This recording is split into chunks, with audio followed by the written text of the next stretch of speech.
Today, we're going to dive into translations.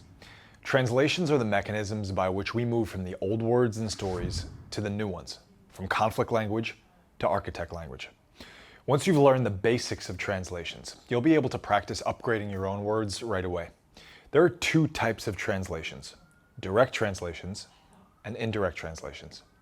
Direct translation is the simplest form because it moves from conflict language to architect language with very little structural change to the sentence.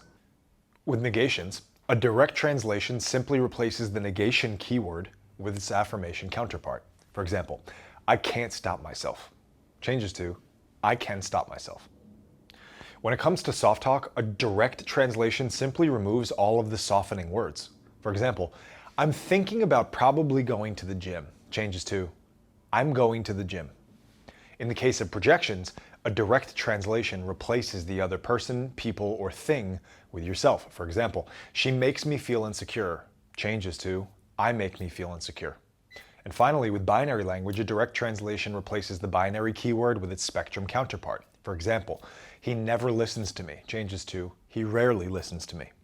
In summary, direct translations are the most immediate way to move from conflict language to architect language. Sometimes, however, a direct translation will be insufficient or inaccurate, so we use an indirect translation. An indirect translation moves from conflict language to architect language with a creative structural change to the statement, generally involving a change in the action, feeling, or outcome. As a side note, only negations and projections use indirect translations. To determine if an indirect translation is needed, simply follow this formula. Step 1. Start with a conflict language statement. For example, I don't want to feel angry. Step 2. Perform a direct translation. In this case, translate from a negation keyword to an affirmation keyword. I do want to feel angry. Step 3.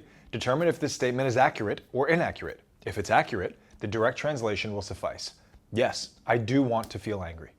Step 4. If the direct translation is inaccurate, the statement requires an indirect translation. In this case, a change in action or outcome translates to, I do want to feel happy. With negations, an indirect translation replaces the undesired action or outcome with the desired action or outcome. For example, I don't want to feel fat anymore becomes, I do want to feel healthy and confident.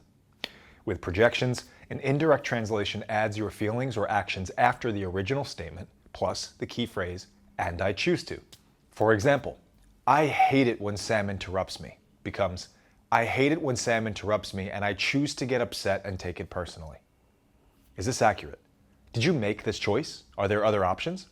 By highlighting our choices, this indirect translation can help us better understand our personal role in the situation and our ability to change it.